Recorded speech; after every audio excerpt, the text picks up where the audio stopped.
Minister साहब, काबीना में आज होटल इंडस्ट्री के हवाले से भी कुछ कंसर्न्स हुए और कुछ वुज़रा खास तौर पे शेख रशीद साहब का जिक्र नेक आ रहा है कि उन्होंने आर्गू किया कि जी होटल इंडस्ट्री जो है उसके साथ भी कुछ मेहरबानी की जाए और खोला जाए, इतने लोगों का रोजगार उनके साथ भी मुंसलिक है। आप इस हवाले से काबीना में आपने कोई एश्योरेंस दी कि इस मामले को आप किस तरह से देखेंगे? नहीं, जैसे वो प्राइम मिनिस्टर साहब ने भी ये कहा, हिदायत दी है कि इस मामले को देखा जाए। आपको पता है कि हम एक बड़ी मुश्किल सूरत हाल के अंदर, तमाम दुनिया, सिर्फ पाकिस्तान ही सारी, लेकिन हम भी बाकी दुनिया की तरह एक मुश्किल सूरत हाल के अंदर है कि एक तरफ हमने कोशिश करनी है कि ज़्यादा से ज़्यादा लोगों का रोज़गार भी चलता रहे और दूसरी तरफ वबा ना ऐसी फैले कि हमारे सेहत का निज़ाम ही मफलूज होकर रह जाए और उससे मईशत जो है मफलूज हो जाए। और अल्हम्दुलिल्लाह अभी तक हमने जो फैसले किए हैं वो शायद आप दुनिया के ऊपर अगर नज़र दोहराएंगे तो बेहतर तवाज़ुन कायम करने के अंदर हम कामयाब रहे हैं। रोज़गार भी ज़्यादा लोगों को बेहतर मिलता रहा है। मैं सिर्फ भारत के साथ मुवाजना अगर कर लूँ तो भारत में जो कोरोना की वजह से मईशत में जीडीपी ग्रोथ का फर्क है तकरीबन 6.5% का आया है। पाकिस्तान में तकरीबन ये 2-2.25% का सिर्फ फर्क आया है, यानी 1/3 हमारा नुकसान हुआ है। और उसकी वजह यह है कि वजीर आजम ने जल्द फैसले किए और मईशत को खोलने के फैसले भी किए, साथ साथ एक ऐसा निज़ाम भी लेके आए जिससे वबा के फैलाव को भी कंट्रोल किया जा सके। और यही वजह है कि पिछले 2-3 हफ्ते से हम देख रहे हैं कि आहिस्ता आहिस्ता बेहतरी आ रही है और वबा के फैलाव में कमी भी आ रही है। अस्पताल के निज़ाम के ऊपर जो बोझ है वो भी कम होता जा रहा है। और इसकी बनिस्बत अगर आप भारत देखें जिसने बड़ा सख्त लॉकडाउन किया और 1 जून तक तकरीबन तमाम मुल्क बंद करके रखा और मईशत का जो नुकसान हुआ उसकी वजह से वो मैंने आपको बताया 6.5% के करीब।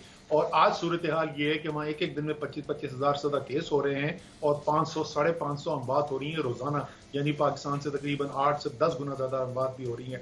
तो ये इस बैलेंस को लेके चलना है, हम जरूर देख लेंगे इसको, तमाम सूबों के सामने भी रखेंगे। जैसे आपको पता है एनसीओसी में तमाम सूबे शामिल होते हैं, रोजाना जो मीटिंग होती है और वहाँ पे मुशावरत के साथ कोई हम इसकी फिर तजवीज़ बनाते हैं।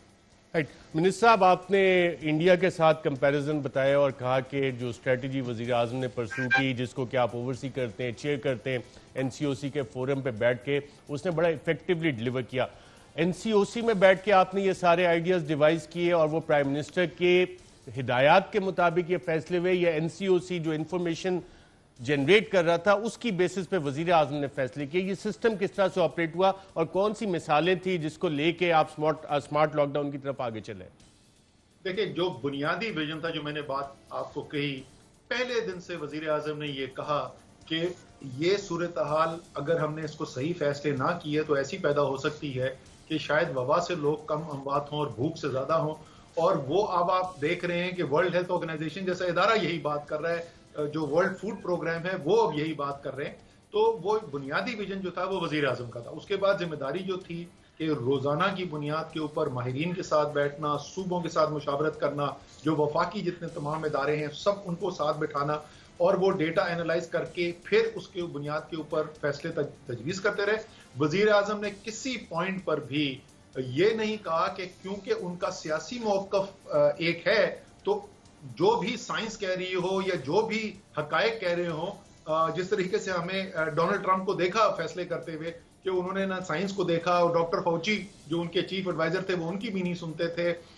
वजीर आजम ने किसी एक मौके पर भी ये नहीं किया कि जज्बात से फैसला किया हो। हाँ, विजन बिल्कुल क्लियर था और वो वक्त ने साबित किया कि वो बिल्कुल दुरुस्त विजन था और उसकी वजह से पाकिस्तान एक बहुत बड़ी तबाही से बचा है। अच्छा मिनिस्टर साहब, जो एनसीओसी का फोरम है, कोरोना से निमटने के लिए दुनिया के दीगर ममालिक ने भी इसी तरह के नए सिस्टम्स बनाए डिसीजन मेकिंग के, या पाकिस्तान वो वाहिद मुल्क है जिसने एनसीओसी जैसा इदारा बना के और decision making, information based decision making के लिए इस तरह का इदारा कायम किया? और फिर दूसरी हमने एग्जाम्पल देखी नेशनल लोकस कंट्रोल सेंटर।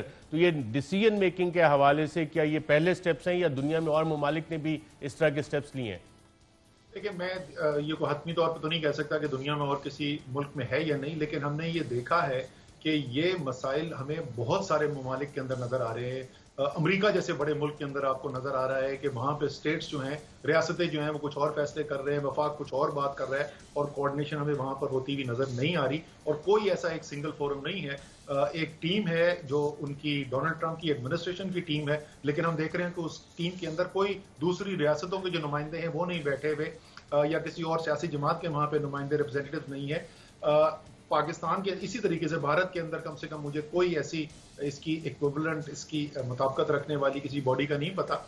और पाकिस्तान में भी ये शायद पहली दफा किया गया कि किसी भी नागानी आफत या इतने बड़े क्राइसिस के अंदर एक ऐसा प्लेटफॉर्म क्रिएट किया गया जहां तमाम वफाकी, तमाम सूबाई इदारे भी मौजूद हों और रोजाना की बुनियाद पर कोऑर्डिनेशन भी हो और इंफॉर्मेशन, मालूमात जो है वो सब एक टेबल के ऊपर है। पाकिस्तान में तो एक बहुत बड़ा चैलेंज जो 18वीं तरमीम के बाद ये है कि क्योंकि हम हिस्सों के अंदर बढ़ गए निजाम के अंदर, तो जिस वक्त हमने शुरू किया तो अरशद हमें तो ये नहीं पता चलता था कि किस शहर में कितने बेड हैं जिसके ऊपर वेंटिलेटर्स मौजूद हैं, उस पर कितने मरीज बैठे हुए हैं, कितनों में ऑक्सीजन है, कितनों में नहीं है।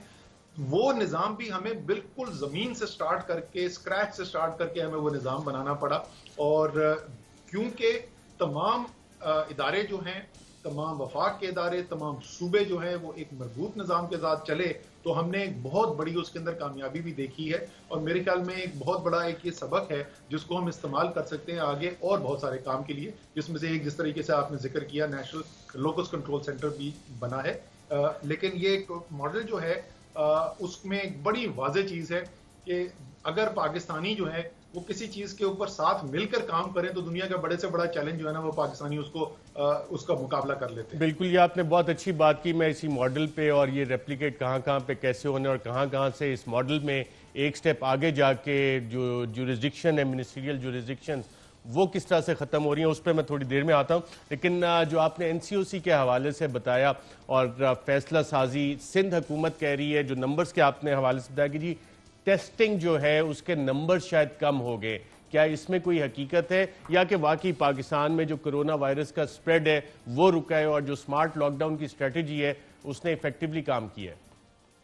सर, इसको जो हम देखते हैं, जैसे मैंने कहा, रोजाना की बुनियाद पर जब सुबह देखते हैं, बल्कि मेरी तो सुबह का आगाज ही है, सोने उठने के बाद जब मैं फोन अपना उठाता हूं तो सबसे पहले वो NEOC के पास से जो इदारा है जो आदाद शुमार जमा करता है, मैं उनकी प्रेजेंटेशन खोलता हूं कि कल क्या हुआ पाकिस्तान में। और जाहिर है फिर उसके बाद मीटिंग्स होती हैं रोजाना के सुबह के बाद। उसमें हम क्या क्या चीज देखते हैं? हम ये देखते हैं कि टेस्ट कितने हुए, हम ये देखते हैं उस टेस्ट के अंदर से कितने लोगों को कोरोना पॉजिटिव साबित हुआ, हम ये और उसका जो है वो जो रेशो बनता है उसको पॉजिटिविटी रेशो हम कहते हैं, हम उसको देखते हैं। हम ये देखते हैं कि अस्पताल के अंदर इस वक्त पाकिस्तान से 700 से ज्यादा अस्पताल जहां पे कोरोना के मरीज आ रहे हैं उसमें कितने मरीज इस वक्त हैं दाखिल। हम ये देखते हैं कि ऑक्सीजन के ऊपर कितने इस वक्त मरीज हैं और उसमें से लो फ्लो ऑक्सीजन पे कितने और हाई फ्लो ऑक्सीजन पे कितने।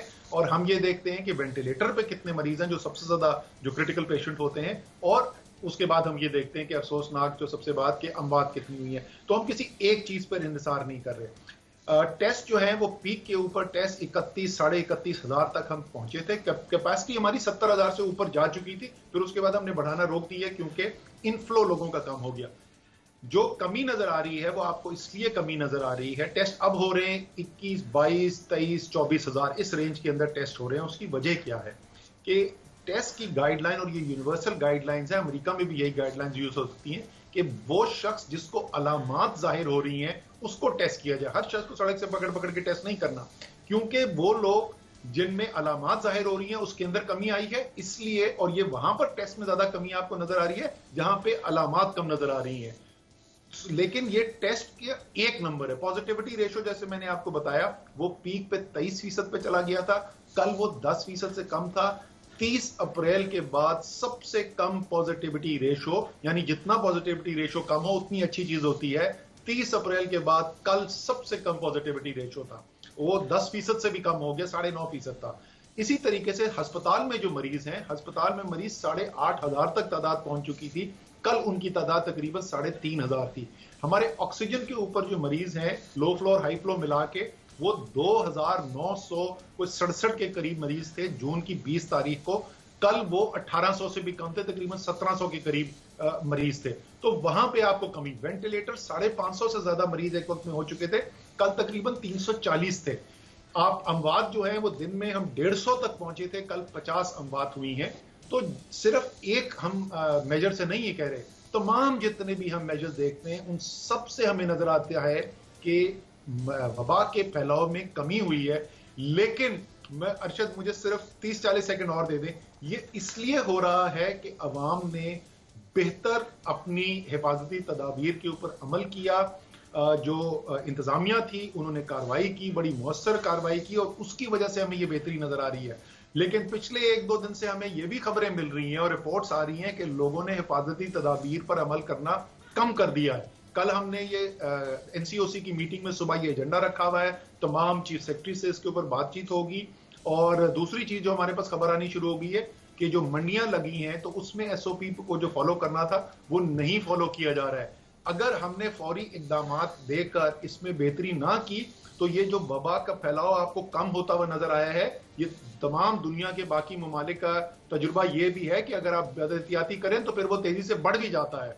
तो पाकिस्तान के अवाम से अपील है कि अपने लिए, अपने प्यारों के लिए, अपनी रोजगार के लिए खुदा का वास्ता जो डॉक्टर्स ने हिफाजती तदाबीर जो आपको बताई नहीं है, मास्क पहने, जब दूसरे लोगों के पास जाएं, फासला रखें, हाथ अपने धोएं बाकायदा तरीके से। इनके ऊपर बड़ी सादा सादा सी चीजें हैं लेकिन इनसे फायदा जो है वो बेतहाशा है। ईद के हवाले से जो एसओपीज है उस पर अमल दरामद किस तरह से करवाया जाएगा, और क्या इस हवाले से जो गाइडलाइंस हैं डिस्ट्रिक्ट एडमिनिस्ट्रेशन को मुख्तलिफ शहरों में इशू कर दी आपने? जी बिल्कुल, इनफैक्ट आज जो है, आज सुबह हमने रिव्यू किया था और जैसे मैंने आपको कहा कि मंडियों की जो हमें रिपोर्ट्स आ रही थी, क्योंकि हमने सब जगह पे ये कहा था कि हमें सिर्फ जो लोकल एडमिनिस्ट्रेशन है उसकी रिपोर्ट के ऊपर इन्हिसार नहीं करना और एनसीओसी ने अलग से एक इंडिपेंडेंट निज़ाम के जरिए भी मॉनिटरिंग करनी है। तो वो हमारे पास रिपोर्ट्स आई हैं कि जो अभी मंडियां लगी हैं उसमें एसओपीज के ऊपर अमल दरामद नहीं हो रहा, तो फौरी तौर पर आगाह किया गया है चीफ सेक्रेटरीज को, और कल की मीटिंग के अंदर उसके ऊपर भी बात है। और जो मजमूई तौर पे जो एसओपीज हैं, मास्क लोग कम पहन रहे हैं, फासला कम रख रहे हैं, भीड़ ज्यादा होनी शुरू हो गई है, उसके ऊपर भी कल बातचीत है और क्या इंतजामी कार्रवाई की जरूरत होगी कल वो फिर फैसले किए जाएंगे।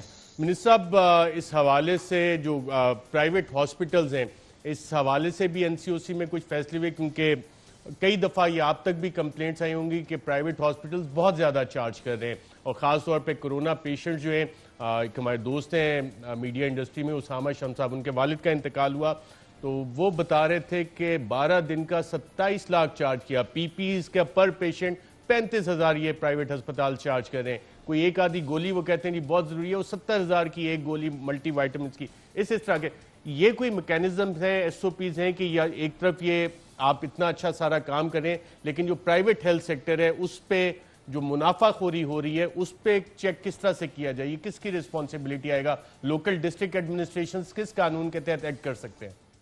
सर, इसके ऊपर जो वफाक के अंदर था तो वो तो हेल्थ मिनिस्ट्री, हमारी जो वफाकी हेल्थ मिनिस्ट्री है, उन्होंने इसके ऊपर ऑर्डर्स भी इशू किए थे और उसके बाद इम्प्लीमेंटेशन भी करवाने की कोशिश की गई है। सूबों के अंदर पब्लिक हेल्थ कमीशंस हैं, तमाम सूबों के अपने अपने पब्लिक हेल्थ कमीशन है और एनसीओसी की तरफ से उनको खत लिखा गया था और उनसे कहा गया था, उनके पास ये इख्तियारात मौजूद हैं कि जो अवाम से आपने पैसा लेना है वो एक किसी उसूल, कायदे, ज़वाबित के मुताबिक हो। ये नहीं कि इस वक्त जो है लोग क्योंकि तकलीफ में है, और ये यकीनन हुआ, इसमें कोई शक नहीं है। और ये इतनी बदकिस्मती की बात है, हम इतना अपने अच्छे मुसलमान होने का दावा भी करते हैं, अल्लाह रसूल का नाम भी लेते हैं, और हम में से कई लोग जो हैं वो सिर्फ अस्पताल के निज़ाम के अंदर नहीं, अरशद, जो सैनिटाइजर बेच रहे थे, जो मास्क बेच रहे थे और जो जरूरत की चीजें हैं जिनकी मांग बढ़ी, ऑक्सीजन के सिलेंडर, वो सब की लोगों ने तीरंदोजी शुरू की और पैसा बनाना शुरू किया। इंतहाई अफसोसनाक बात है। इंतजामी इकदाम जो है वो सूबों की जिम्मेदारी है और उन्होंने कुछ ने ये इकदाम लिए भी हैं।